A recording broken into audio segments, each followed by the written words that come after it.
하나님의 사역하기 위해서는 하나의 모습, 분란이 일어나면 안 돼요. 목적지가 단 하나예요. 그래서 이해도 할 수 있고 받아들여질 수도 있는 겁니다. 오늘 말씀 보시면 기도에 대한 이야기인데, 우리가 기도 생활을 할 때 흔히 실수하는 경우가 많이 있죠. 내 필요에 의해서 기도를 많이 합니다. 근데 내 필요에 의해서 기도할 때 그게 무조건 잘못됐는가? 그렇지 않습니다. 주님께서도 필요한 것을 구하라, 다 주신다라고 이야기를 했죠. 근데 성경 전체를 두고 보면 하나님께서 응답하시는 것을 잘 보세요. 우리 주변에 뭐 믿음의 사람들 보는 것도 좋지만 정말로 기준이 되는 것이 무엇입니까? 하나님께서 응답하시는 기준이 되는 것은 분명히 성경이에요. 여러분 옆에서 누가 이렇게 응답했는데 하나님께서 뭐 하셨다, 그것도 귀한데 그것보다 더 정확한 기준이 되는 게 무엇이냐면 성경입니다. 성경에서 기도할 때 응답하시는 게 여러 가지가 있어요. 근데 대부분 본인들을 위해서 기도하는 것이 아니라 하나님을 위해서 기도하는 부분들이 너무 많습니다. 여러분 기도할 때 하나님을 위해서 기도하세요. 제가 이번 한 주를 집회 준비 기간이라고 줬죠. 집회 준비 기간일 때 집회를 위해서 내가 기도한다? 하나님을 위한 기도 아닙니까? 그러면 나는 하나님을 위한 기도할 때 어떻게 합니까? 우리 애 좀 말 좀 잘 듣게 해주세요. 이거는 어떻게 보면 자기를 위한 기도인데, 하나님 내가 집회 준비함에 있어서 지장이 없도록 애들 좀 그렇게 해주세요. 내가 이렇게 하는데 애들 내가 신경을 잘 못 씁니다. 애들이 덩달아 은혜 받을 수 있도록, 이 다 하나님을 위한 기도 아니겠습니까? 그리고 내가 직장을 이렇게 하는데 집회에 더 신경 쓰기를 원합니다. 이 다 하나님을 위한 기도예요. 자기를 위한 기도가 아니라 하나님을 위한 기도, 하나님을 찬양하는 기도가 된다라는 말씀입니다. 여러분 주변에 문제가 많이 있죠. 문제가 많이 있을 때 여러분 어떻게 기도합니까? 나를 위한 기도는 문제만 보는 거예요. 상황만 보는 겁니다. 그러니까 어떻습니까? 한숨 나오고 이 문제 좀 해결해 주세요. 이 문제에서 나를 벗어나게 해주세요. 이런 유의 기도입니다. 해결이 터져지면 하나님 앞에 원망 불평을 하는 경우가 많이 있죠. 여러분 하나님께서는 나에게 온 문제를 처음부터 아예 안 오게도 할 수 있는 분입니다. 나한테 와 있는 문제를 지금 당장 없앨 수 있는 분이에요.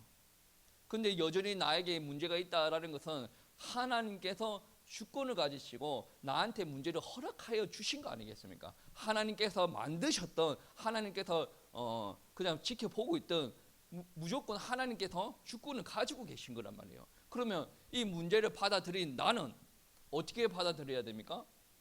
해결해 주세요가 아니에요. 하나님 주권을 가지신 그분이 내 앞에 이 문제를 줬다라는 것은 하나님의 의도로 하셔야 되지 않습니까? 저는 주변에 많은 사람이 기도할 때 하나님의 의도를 고민을 하고 기도를 하는가? 우리 지역이 경기가 많이 힘든 적이 있습니다. 이 경기를 회복시켜 주세요. 무조건 그 기도 해야 됩니다. 그런데 하나님의 의도를 조금이라도 우리가 생각을 해보나? 그러면 기도의 뉘앙스가 좀 바뀔 수가 있는 거 아니겠습니까? 여러분 가문이 많이 힘들어요. 그러면 무조건 이걸 회복시켜 주세요가 중요한 게 아니에요.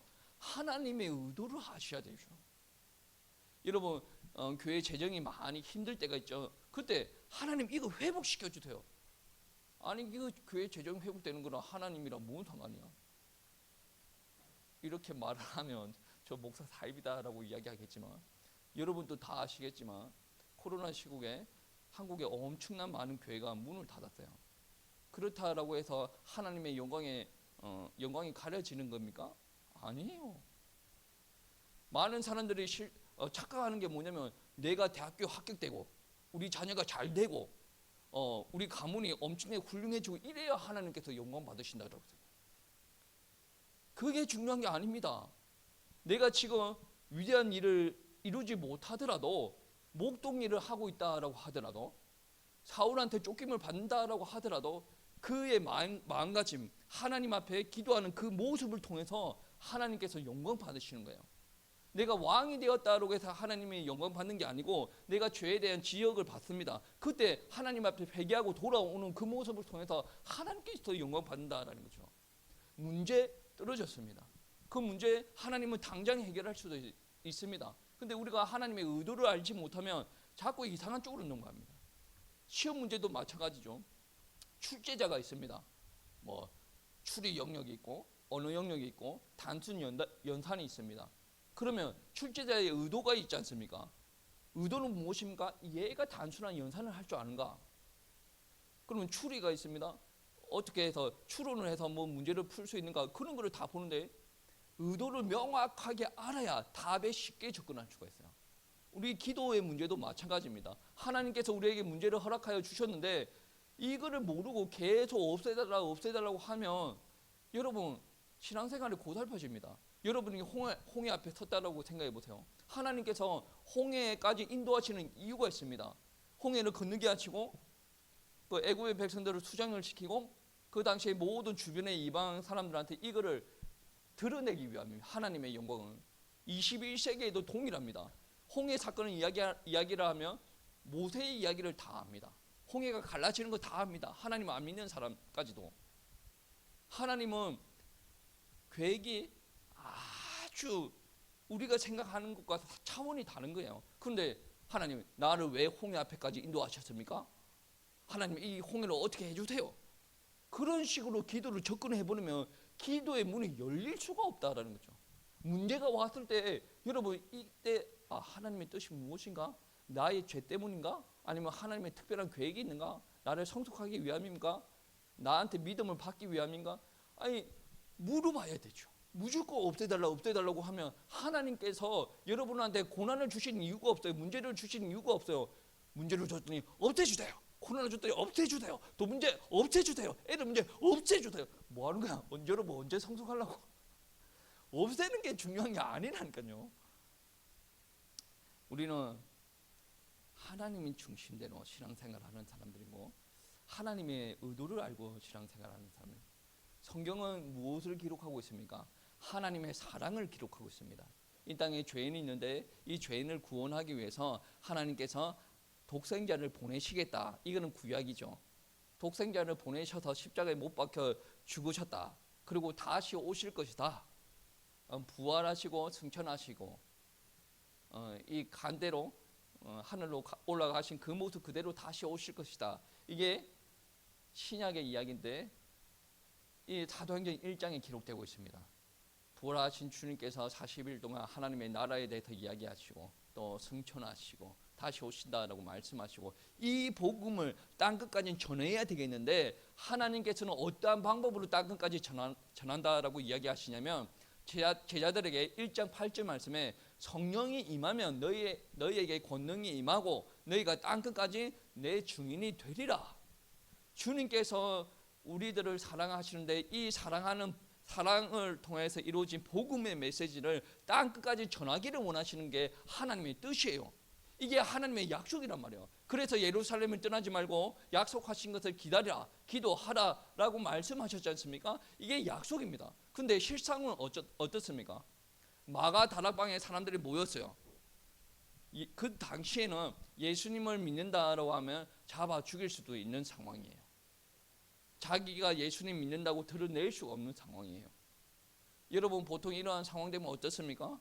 하나님 이 핍박을 없애주세요. 하나님 여기에서 일어나게 해주세요. 이 기도가 우선이에요. 그런데 하나님께서 그렇게 말씀하신 주님께서 그거를 허락하여 주신 이유가 있단 말이에요. 왜 마가다락방에서 모여서 그렇게 기도하게 하셨는지, 하나님께서 하나님의 사역들을 감당케 하기 위해서는 내 백성들에게 성령이 임하게 하시는 게 하나님의 뜻인데 거기에서 마가다락방에 모여가지고 이것을 없애주세요. 나는 이 문제에서 해결받기를 원합니다. 우리가 예루살렘의 성전에 들어가서 하나님 앞에 찬양을 하고 예수님의 복음 전하기로 이런 식으로 기도가 나오면 안 되지 않습니까? 분명하게 의도가 있는데, 그래서 문제가 닥쳤을 때 문제를 바라보지 말고 하나님의 뜻을, 하나님께서 우리에게 주신 언약을 붙들고 기도해야 됩니다. 사도행전 1장 말씀에서 분명히 예수님의 제자들에게 언약을 주셨지 않습니까? 어떻게 한다라는 언약을 다 주셨지 않습니까? 왜? 하나님께서 이 일을 하실 거니까 이 언약 붙들고 기도하라는 거예요. 여러분, 하나님께서 여러분에게 주시는 언약이 있습니까? 빨리 한번 머리 굴려봐봐. 언약이 있습니까? 없으면 여러분 지금이라도 급하게 잡아야 됩니다. 급하게 하나님께서 나를 부르셨는데 급하게 한번 잡아보세요. 여러분을 위한 기도는 하나님께서 응답을 해줄 수도 있고 안 해줄 수도 있습니다. 근데 하나님께서 약속하신 것은 안 해주는 게 전혀 없습니다. 나만 장군이 요단강에 7번 들어갔다 나오는 경우가 있죠. 성경 말씀에서는 이런 것과 같이 하나님께서 말씀하시면 일어나지 역사가 반드시 일어납니다. 에스겔에서 골짜기에 마른 뼈가 있습니다. 하나님의 말씀 대언되었을 때 반드시 역사가 일어나죠. 하나님의 말씀을 붙들고 기도하는 사람들에게 이러한 역사가 일어난다는 거죠. 마가 다락방에서 주님께서 성령이 임하시면 그 말씀 붙들었어요. 그리고 예수 그리스도께서 죽으시고 부활하시고 하나님의 나라 승천 다시 오신다, 이 메시지를 붙들고 기도했습니다. 기도하니까 어떤 일들이 일어납니까? 이 메시지를 전달하기 위해서 성령이 임하시는 역사가 일어납니다. 원래 인간적인 생각에서는 어떻습니까? 예루살렘에서도 자기가 원하는 활동을 못해요. 그런데 예수님의 이야기를 어떻게 전합니까? 그런데 성령이 임하고 나서 바로 베드로가 3,000명을 대상으로 5,000명을 대상으로 막 설교하는 일들이 벌어집니다. 우리 생각을 한번 해보세요. 예루살렘에서 이제 마가 다락방에서 갇혀가지고 신앙생활 하는 사람이 어떻게 유럽을 바라봅니까? 유럽은 못 바라봐요. 근데 하나님께서 예루살렘에서 고난을 받게 하시고 이 복음의 이 사람들이 뿔뿔이 흩어지게 하십니다. 아프리카에도 가고 사시아에도 가고 막 유럽에도 다 가고, 복음이 다 나중에는 로마까지 정복되는 일들이 벌어지지 않습니까? 그러면 마가 다락방에서 기도하는 사람들은 그거를 보고 기도했겠습니까? 저 말씀은 믿었겠지만 그렇게 실제적으로 일어날지 기대는 안 했다고 저는 약간의 불신앙을 한번 해봅니다. 근데 분명한 것은 하나님께서 말씀 주실 때 언제 어떠한 일들이 일어나는가 그것에 대해서 구체적으로 모를지라도 하나님께서 주신 말씀을 붙들고 기도하면 하나님께서는 하나님의 방법대로 역사하실 줄 믿습니다. 이게 바로 언약을 붙든 기도예요. 내가 똑똑하지 않더라도, 내가 성품이 완전하지 않더라도, 우리가 일을 잘하든 못하든 하나님의 언약을 붙들고 기도하면 그런 일들이 일어난다라는 것입니다. 여러분, 그리스도 외에 필요한 것이 무엇입니까? 없어요. 사도행전에서 그리스도 외에 전하는 것이 있습니까? 없습니다. 베드로의 고백이죠. 천하에 구원받을 만한 이름을 다른 이름을 준 적이 없다. 그리스도 외에 전할 게 없습니다. 여러분, 우리 지역이 사람이 많이 돌아다니면 어중이 떠중이들이 교회에 와서 같이 예배 드릴 수가 있겠죠. 그런데 우리 지역이 사람이 많이 없으면 정말로 복음을 전해야 됩니다. 복음 외에는 사람 살릴 수가 없어요. 복음 비슷한 것으로 사람을 유혹할 수도 있고, 복음 비슷한 것으로 사람을 앉혀 놓을 수는 있어요. 그런데 그 사람을 천국에 보낼 것은 복음밖에 없다라는 거죠. 정말로 복음 외에는 천국 갈 길이 없습니다. 여러분, 그리스도를 선포하면 여러분이 사탄을 이길 수가 있어요. 근데 내가 그거는 들었어. 근데 여러분, 들었던 메시지가 성취가 되려면 내가 움직여야 된다 그러고 그랬죠. 그래서 여러분은 현장에 가서 사탄을 이길 수 있는 방법, 그리스도. 그러면 나를 통해서 흑암이 역전한다. 다 그리스도 붙들고 영적인 기도, 삶에서 싸우는 일들이 일어나야 되지 않습니까? 여기에 핏대를 세우라는 거예요. 여기에 성도들끼리 내 의견이 맞다 틀리다 여기 핏대 세우지 말고, 여기 예수 그리스도께서 역사하시면 사탄은 꺾는다. 사탄을 이길 수 있는 권세, 예수 그리스도, 여기에 핏대를 올리란 말이에요. 여기다가. 정말로 이 비밀을 아는 사람은 목동 생활을 하더라도, 누군가 나를 죽이려고 사람을 끌고 달려온다라고 하더라도 나는 부족함이 없다. 여호와께서 나의 목자가 되신다. 그리고 동굴 속에 숨어가지고 떨고 있을 때에도 여호와께서는 나의 방패 되시고 성이 되시고 구원의 뿔이 되신다. 그럼 고백이 안 나오겠습니까? 다윗은 부족함이 없다라고 했어요. 정말 다윗이 처량한 모습인데도 다윗은 부족함이 없다라고 그랬어요. 근데 그 당시에 왕은 뭐라고 이야기했습니까? 늘상 초조하고 불안하고 악신에 실려가지고 고생하는 일들이 벌어졌지 않습니까? 우리들이 이 비밀이 없으면 불상 앞에서 절하는 사람과 동일합니다. 여러분, 하나님을 위해서 기도하라 그랬죠. 하나님을 위해서 기도 못하는 사람들 딱 보면 기도 제목과 불상 앞에서 기도하는 사람들의 기도 제목과 똑같아요. 하나님께서 좋아하시겠습니까? 불상 앞에서 하는 사람들보다 좋아하겠죠. 근데 이스라엘에서도 하나님을 믿는 사람들이 많았어요. 근데 하나님께서는 사무엘을 들으셨습니다. 하나님께서는 다윗을 들으셨습니다. 왜 그렇습니까? 하나님의 마음에 들었거든. 엘리 제사장은 벌써 눈도 멀고 배에도 기름이 가득하고 키도 멀고 하나님의 음성을 못 듣고 있을 때 사무엘은 어떻습니까? 엄마 품에서 자야 될 이 사무엘이 하나님의 궤 옆에서 자고 있어요. 하나님의 마음이 흡족하게 됐다는 거죠. 아니, 사울이라는 왕은 자기를 위해서 왕짓거리를 하는데 하나님의 마음이 없어요. 그래서 하나님께서 버리시고 다윗을 세웠는데 많은 형들이 있어요. 다윗의 많은 형들. 외적으로 외모적으로 훌륭해요. 그런데 다윗은 누가 봐도 좀 그런 부분이 있었던 것 같아. 그런데 하나님께서 그를 보고 나서 이 아이가 마음에 든다라고 이야기하죠. 외모로 보지 않으시고 마음의 중심을 보신다라고 이야기를 하죠. 여러분, 복음은 다릅니다. 복음은 교회 생활하기 위해서 만들어진 게 아니에요. 복음은 여러분을 살리려고 있는 겁니다. 다른 종교는 귀신을 섬기는 게 종교예요. 근데 복음은 무엇입니까? 귀신을 이기고자 하는 게 종교예요. 우리한테 이기는 것을 줬어요. 그러면 그것을 사용을 하면 이길 수가 있는 겁니다. 그게 복음이에요. 여러분, 앞으로 이번 주에 많은 역사가 일어나겠죠. 선포하세요. 싸우세요. 여러분 막 짓누르는 것 같은 일들이 일어날 수도 있죠. 선포하세요. 예수 그리스도 선포하세요. 예수 피 이야기하세요. 아니, 안 되면 하나님 도와주세요라고 이야기하셔야 됩니다. 그게 바로 여러분에게 주어진 해답인 거예요. 하나님께서 여러분에게 준 선물이다라는 거죠. 너무 많은 사람들이 이 축복을 받고 놓치고 삽니다.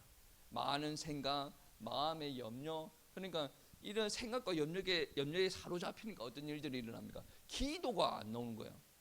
기도는 내 마음의 생각과 마음도 생각도 중요하지만 하나님께서 주시는 언약이 더 중요합니다. 내 생각은 1번으로 가야 되는데 하나님의 약속은 2번이에요. 그러면 2번으로 기도해야 돼요. 내 마음은 1번인데 하나님께서 2번으로 기도해야 된다라는 거죠. 그 기도로 말미암아 우리는 새로운 응답을 하나씩 받아가면서 하나님의 인도를 받아갈 수가 있다라는 겁니다. 승리하세요. 승리하세요. 여기서만 메시지 듣는 것이 아니라 어차피 여러분이 짓눌리고 고생하는 현장은 여러분의 가정과 직장과 여러분 학교가 될 겁니다. 하나님을 누릴 수 있는 것은 그 현장에서 기도하고 예배하고 하나님을 찾으세요. 하나님께서 원하시는 대로 사시기 바랍니다. 거룩한 자에게 하나님께서 임하신다라고 이야기하시죠. 꼭 승리하시기를 축복합니다. 한 주 동안 이 메시지 붙들으시고 찬양 집회 준비하시는 우리 성도님들 되길 축복합니다.